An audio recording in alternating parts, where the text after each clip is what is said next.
ये black magic जो हम बोलते हैं, ये कितने टाइप के ब्लैक मैजिक होते हैं? बहुत टाइप के हैं। मतलब अगर मैं बात करूँ ब्लैक मैजिक की, काले जादू की दुनिया का ना कोई अंत नहीं है। मतलब आप तो अगर टेक्स्ट बुक स्टाइल या आपने जितनी पॉडकास्टों में सुना होगा उससे कई गुना ज्यादा है।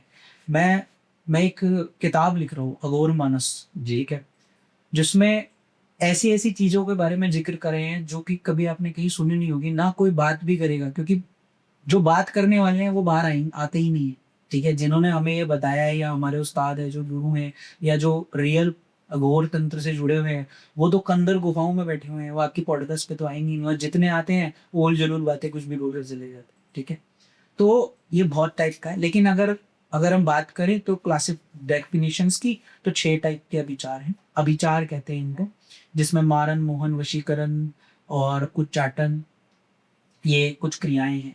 ठीक है, अब इसके अंदर भी सब क्लासेस बहुत आ जाती है। ठीक है, और वशीकरण नाम एक ब्रॉड टर्म है, वशीकरण, जिसके ऊपर हम हिप्नोसिस कर रहे हैं इसी ऊपर। हाँ, वशीकरण बोल दिया तो वशीकरण मतलब लोगों के माइंड में आ जाता है कि यार वश में कर लेना जी। ऐसा नहीं है। वशीकरण बहुत टाइप का होता है। ओके, अच्छा, इसमें अलग अलग टाइप के हैं। आप लक्ष्मी का भी वशीकरण करते हैं। क्या बात कर रहे हैं? हाँ, अघोर वशीकरण करते हैं, जिसमें आप माँ लक्ष्मी को भी इस टाइप से अपनी तरफ आकर्षित करते हैं कि माँ लक्ष्मी आपकी तरफ आए। Nobody talks about it. ठीक है, वशीकरण का मतलब ये नहीं है कि जो आपने मूवी देख ली जिसमें उसने व्हाइट लड्डू खिलाया तो वो लड़की उठक बैठक लगाने लग गई आपके कहने से, नॉर्मली ऐसा नहीं होता। ओके, वो फिक्शियस वर्ड है। वशीकरण में बहुत टाइप का, मोहिनी वशीकरण है, सर्वजन वशीकरण है। ठीक है, सर्वजन वशीकरण क्या होता है? अब कई इलेक्शंस में भी यूज किया जाते हैं, पॉलिटिक्स में भी यूज किया जा सकता है। आप एक मास पब्लिक को भी अपनी तरफ आकर्षित कर सकते, करते हैं हम ये। ठीक है, प्रैक्टिशन है। तो वशीकरण के टाइप्स बहुत है। आपको अपनी तरफ एक आकर्षण पुल क्रिएट करना है। Okay, that pull is basically the vashikaran. अब इस वशीकरण को आप, कई लोग अलग अलग हथियार के तौर पे यूज करते हैं। आप सर्टन जगह पे जाओगे तो जैसे आपका कोई केस अटका हुआ है, कोई प्रॉब्लम है, कोई इनहेरिटेंस इश्यूज है, तो लोग वशीकरण करा के अपने काम करवाते हैं कि आपके मुताबिक वो बंदा काम कर सके। आपके हस्बैंड वाइफ्स में बहुत, मियाँ बीबी में, रिलेशनशिप्स में बहुत यूज होता है।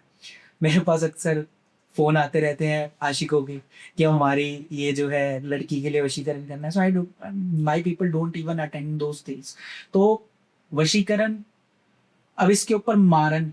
ठीक है, अब मारन शब्द से लोगों के दिमाग में एक ही चीज आती है, मार देना। ठीक है, मारन इज नॉट मार देना। ठीक है, यहाँ पे आपका करेक्शन की जरूरत है। मारन में बहुत टाइप्स आते हैं। ओके, मारन का मतलब आपको उतना कष्ट और दुख देना है इस क्रिया से कि आप फिजिकली, मेंटली टूट जाओ। जैसे एस्ट्रोलॉजी में जब मारक ग्रह की दशा आती है, हम सबके कुंडली में मारक ग्रहों की दशा आती है, अक्सर आती रहती है, हर 6 महीने बाद, साल बाद। इसका मतलब ये नहीं है कि आपकी मारक की दशा होगी तो वो आपको क्या करेगा, मार देगा, नहीं। इसका होता है कि वो मृत्यु तुल्य कष्ट दे सकता है आपको, ओके। एक्सट्रीम केसेस में। अब मृत्यु तुल्य कष्ट क्या है? आपको ऐसी बीमारी दे दी कि आप बेड रिडन हो 5-6 साल के लिए। आपकी ऐसी तकलीफ दे दी है, आपकी बोन ब्रेक कर दी, या कुछ ऐसा कर दिया कि एक्सीडेंट हो गया, पैरालाइज हो गया, आपके गए कुछ साल। तो वो आप मरोगे भी नहीं, लेकिन आप रोज उस मृत्यु की कामना करोगे ईश्वर के आगे, हे भगवान इससे अच्छा तो मुझे उठाइए, हे भगवान मेरे को अंत कर। दिस इज मृत्यु तुल्य कष्ट। जैनी मैम। ठीक है, given by the planets 6, 8, 12 houses से। और ऐसा नहीं हर 6-12 से, एक्सट्रीम कॉम्बिनेशन होने चाहिए इसके लिए, तब वो होता है। उसी तरह से मारन क्रिया भी मृत्यु तुल्य कष्ट देने के लिए होती है आपको। अगर आपको फाइनेंशियली बर्बाद करना है, मैं आपके ऊपर मारन क्रिया चलाऊंगा। ठीक है, जिससे कि आप इस लायक हो जाओगे कि आप रोटी खाने लायक भी ना हो। आप अगर आज रॉयल्स रॉयस चला रहे हो या अगर आप मर्सिडीज में घूम रहे हो, आपको ऐसा बर्बाद कर दिया जाएगा कि आप भीख मांगो। ठीक है, वो आपके लिए मृत्यु तुल्य हो गया है। आप रोज प्रार्थना करोगे कि हे भगवान उठाई ले, यहाँ तो कर्जदार बाहर लाइन लगे हैं, बाहर बच्चे की फीस नहीं दे पा रहा हूँ, रोटी खाने को घर में पैसा नहीं है। ऐसे सच में लोग करते हैं? बिल्कुल करते हैं।